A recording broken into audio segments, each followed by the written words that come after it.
What's going on, guys? This is Wheeler and welcome back to another video. Today we're going to be talking about my C8 ZR1. I've now had it 3 months, 2,000 miles, almost 5 track days, and I wanted to go over kind of any damages that the car has had, any issues I've had with it, maintenance, how my overall sentiment of it 3 months in, and whether I think it was a good purchase. But I thought this would be a cool video to do just because I feel like this is the highest miles ZR1 so far. 2,000 isn't a lot, but it's only been out for like 2 months. So first, do damages and maintenance. So I wanted to walk around and show you any issues I've had with it, again, after tracking it and whatnot, or anything that has been like a poor QC issue or whatnot.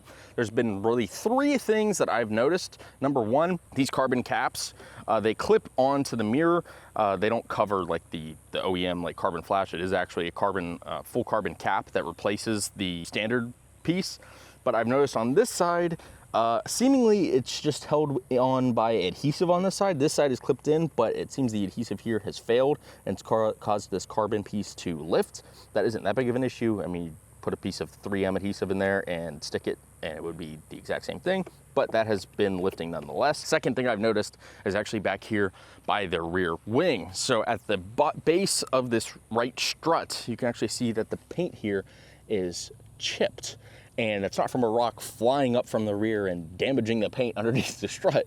What I think actually happened, whenever this wing experiences a lot of downforce at speed, it actually flexes a decent amount into the plastic bumper. The front and rear bumpers are plastic. That's seemingly required, at least by US regulation as far as I'm aware. They're usually made of plastic, not fiberglass like the rest of the car. I believe that force has come down, compressed the paint between the carbon strut and the plastic bumper and chipped it. And I know some people are gonna be saying, oh no, it only chipped that way because I removed the wing. I can assure you that's not what happened. The actual metal strut within the wing is only about maybe this thick in comparison to this whole piece, and about this wide, again, in comparison to this whole piece. So there's actually a considerable amount of paint that goes forward underneath this strut. So if I were to remove the wing right now, you just see a pretty much hole of paint right there. And there's no adhesive at the base of the strut sticking to the paint, so it didn't cause it to lift. I truly believe this is just from downforce flexing the rear bumper, causing it to chip, and that paint just wasn't adhered properly. I don't know how I go about that with warranty, because it's not like a simple part to replace. They actually have to go to, like, paint shop and get that repainted, or you could touch it up. It just depends, to each their own, but nonetheless, that's an issue I've had. And the third issue has been an issue with all of the C8s. I had a Stingray, I had a Z06, and now this. They all have this issue, and I don't know why GM hasn't rectified it from factory, but it's actually an issue with the radiator fins in all of the grills around the car. So if you look at the front here, at this front grill, there is some type of protection from like giant boulders that were to fly in your radiator, but there isn't any protection for smaller rocks or pebbles, causing a lot of these radiator fins to become dented. I don't know how well it comes up on camera, but this happens all along all the radiators. You can see it especially bad up here. All these fins are dented. And same issue with the side vent. Companies like my friends at Paragon Performance and a number of other sellers offer a mesh that you can buy to be installed. Sometimes you have to remove the bumper to do so, to protect the radiator fins, and GM has actually recommended those products in the past. Unfortunately for the ZR1, there isn't a specific set for this car yet, so I could have some like custom fabbed, but if I didn't want to do that, I would just have to wait until that happens. So that would be covered under warranty, but I would rather not be without the car for, however long it takes for them to replace entire radiators. Also, one thing I wanted to mention was the big elephant in the room regarding the Z06s and ZR1s is the fire recall that is currently out for this vehicle. And I've seen a lot of information, a lot of people like fear-mongering or belittling those that own one of these cars because their car has a recall. One, it's not the owner's fault that that's the case, and it's not just saying, oh, all Chevy sucks. What is actually happening and what is causing that to happen on a very minuscule amount of cars is whenever the car is very, very hot, when you turn it off or whenever it's on, the radiator fans will blow. They will circulate air. And what is happening for the cars that are catching fire, they are going to fill the car, and once the automatic shutoff stops on the pump saying that your car is full, people are overfilling it. And the overfilling of the car is creating excess fumes gas-wise, and the radiator fans are wafting it towards the engine or into the engine, and that can create an ignition. So in order to avoid that for the moment until they implement a fix, which they are working on, is 1, don't overfill your car. which is kind of a no-brainer. I mean, it's designed to stop automatically, so why are you overfilling it even further? And number two, if you want to be more cautious about it, don't fill up with the radiator fans running. So right now they're not running. You could fill up, don't overfill it, and you're fine. I filled up dozens of times at this point since I've had the car, with it being on the track, even before the recall was announced, before I realized that was a problem. And clearly the car is still standing and there isn't an issue. So it's really not that big of an issue as people are making it out to seem. A lot of it is almost user error. Don't overfill the car. And that's pretty much it. So if you're not doing that, you shouldn't really run into any of those issues. The more you know. Moving on to the interior, I haven't had any issues or wear or damages whatsoever. I've had no check engine lights, no errors, no warning lights. It hasn't gone into limp mode. I haven't had any mechanical faults or issues at all, despite me driving this car pretty hard, considering most of the owners that are going to be getting their hands on these, or they are garage queens. This one is driven, and I still haven't had any issues. There's no premature wear on the dashboard or on the center console or anything like that. I know in the C7 I had an issue with this bubbling, I had an issue with the dash bubbling. This car's garage kept, doesn't sit outside, but it is still Florida. It's, 90 something degrees here in the summer, or 100 degrees here in the summer, and I haven't had anything go wrong or break. All the carbon's great, nothing's been popping off. I've had no shakes and rattles. The classic American car issue, haven't had anything. This car's been fantastic, and my C8 was like that as well. So I don't expect anything different, but we'll see how it holds up for another 20, 30, 40, 50,000 miles. As far as maintenance goes and costs, in the 2,000 miles I've had it, it's had one oil change, but I get 2 free oil changes with my dealer, so I didn't have to pay for that. And this is my second set of tires. So this car came with the Michelin Pilot Sport 4S tires. They're about $2,800 per set. And my first set only lasted me about track day and a half, 2 track days, and a couple hundred miles, however long it took me to drive it there and back, and all the other videos I was doing. $2,800, but the 4Ss aren't a designated track tire. They don't really like heat. They wear even faster in heat, unlike the Cup 2s where they prefer it. They're designed for it. So if I were to put the Cup 2s on it, they would wear better on the track, but Cup 2s only get maybe 1,000 miles out of them on the street, and it's like $3,200, $3,400 a set. So if you're going tracking this car all the time, set of tires, once a month, twice a month, depending on how hard you're tracking it, gets expensive really quick. But other than that, I haven't had any issues or maintenance costs at 2,000 miles. I know a full dual clutch transmission oil change is about $1,800. I have to see exactly at what point that needs to be changed. And I know after the first, I think 20 or so track hours, it also needs full track maintenance to top off all the fluids and check everything, recheck the brakes. The carbon ceramic brakes on this, the wear is actually gauged on weight and thickness. So they'll weigh and measure the rotors to see how they compare from a stock brand new rim, and if they are below a certain threshold in terms of weight or thickness, they need to be replaced. A full set of rotors on this car is about $16,000 to $20,000 because these are full carbon ceramic brakes. Thankfully, I'm not there yet. That's an expensive day. Based on how much I track the car, if I were to replace the rotors, I would probably just get steel brakes instead of the carbon ceramics. Last a little bit longer. So that's how maintenance has been. It's been relatively cheap. Again, a set of tires, $2,700 is not terrible, and thankfully no mechanical or wear issues on the car whatsoever. So that is the physical aspect of the car. How has the car held up performance-wise and everyday driving comfortability? I said it in my full ZR1 review video.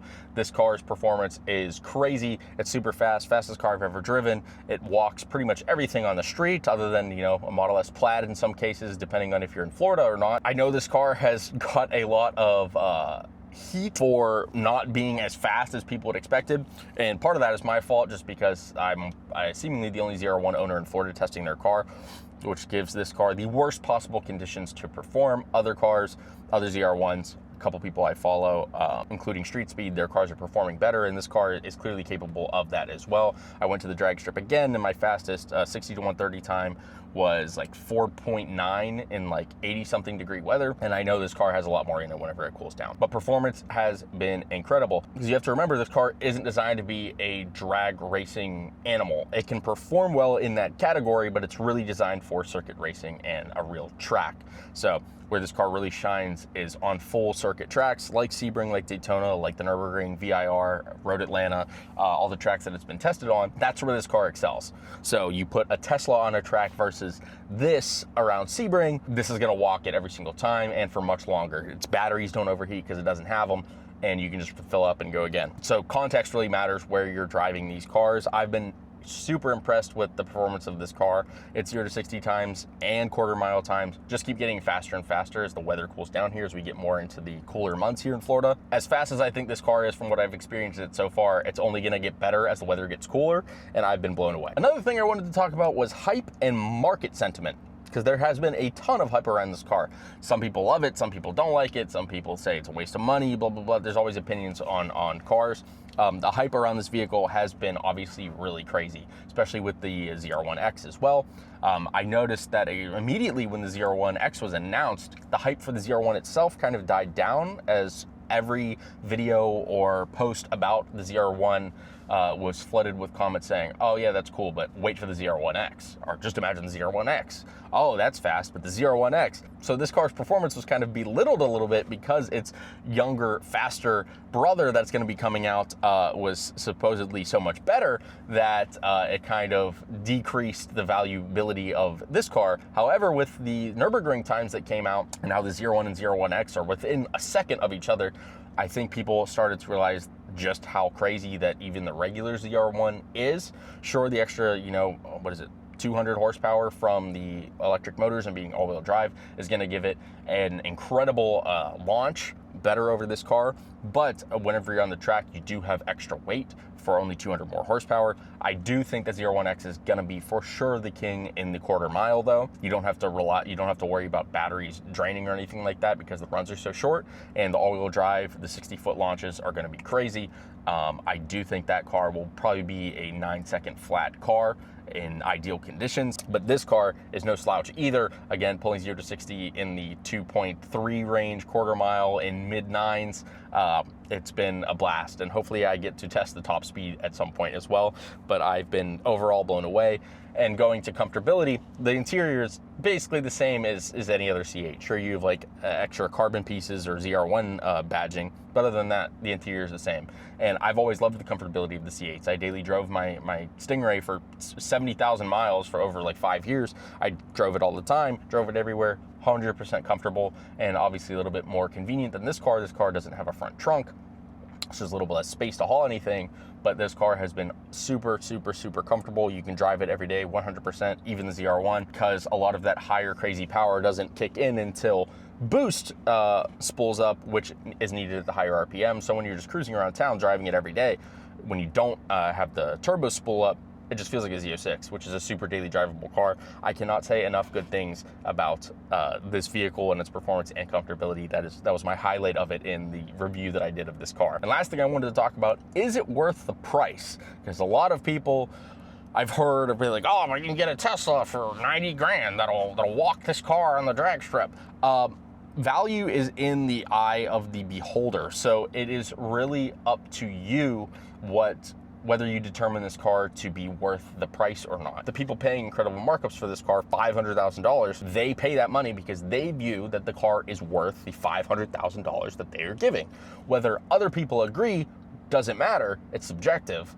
If they think it's a $500,000 car, that's what it's worth to them. Do I think this is a $500,000 car? For me, if I was looking at a car in the $500,000 price range, this is probably not what I would buy, even though this would probably be the fastest car around a track that you could buy for that price. But for what I paid, the $263,000, including markup that I paid on this car, 100% worth it all day long. If you can get a ZR1 for sticker price or less than 100 over, if you can get it for 50 over, even less than that, if you can get it in ballpark around its MSRP, 100% worth it. This car is, it literally does everything. It's not just a one-trick pony, it does everything. You can blow the doors off things on the road, you can take it to the drag strip, you can take it to the track, you can drive it every day. It's comfortable, it has a good sound system, it has adaptive cruise control, it has vented and cooled seats. It literally does everything, and I can't say enough good things about this car. Chevrolet GM has done a phenomenal job with this vehicle, and I've been super impressed. Even if you had the money, you had $500,000 to go spend on a car, you want to go buy an exotic or something similar with this horsepower, the reason I would still probably choose this vehicle is because of how comfortable it is. I don't want to daily drive a Lamborghini Aventador. I've tried in the past, I mentioned in the ZR1 video, the ZR1 review video, it's an uncomfortable car to drive. It's awesome to get into and drive down the road, drive to dinner, but not for longer durations. It's not comfortable, it's stiff, hurts your back. This thing is literally comfortable. I could drive it all day and take it on a road trip, and it's a blast. I cannot say enough good things about this car, and I love it even more as time goes on. As the weather gets cooler, it gets faster. It's just been a never-ending positive experience with this vehicle. Overall, am I happy with this purchase? Would I do it again if I could go back? Yes, I would, especially if I could get it for the same price. If you can find this car at sticker or MSRP or close with minimal markup, 100% worth it. This car is an absolute blast. It is a jack of all trades. It literally does everything, performs well while doing it, looks fantastic, is a good value if you can get it at its advertised price. I literally have nothing but good things to say about this vehicle given its price. If it was $1 million car, you know, I would be like, oh, why is the carbon mirror cap lifting? Or why is there fire recall? But it's not $1 million car. It's not a $2 million car. It's a $250,000 car, which is still expensive, but at $200,000, or if you can get it for the base sticker price of $178,000, this car is a bargain. And I have nothing but good things to say about it. Good job, Chevy. Good job, GM. And thank you to the several Corvette engineers that I've had the pleasure of speaking to, that have reached out and I've got to talk with them. Awesome that they're doing that to customers. It really gives a more personal experience with the brand entirely, and makes me love the car and the brand even more. So that is pretty much it. I hope you guys have enjoyed this video. If you did, make sure to leave a like, comment, even subscribe if you guys want to. More videos coming soon. Sorry for the lack of a post last week. I was sick and just couldn't get around to making a video. But hopefully you guys enjoyed this, and I'll see you guys in the next one. Bye.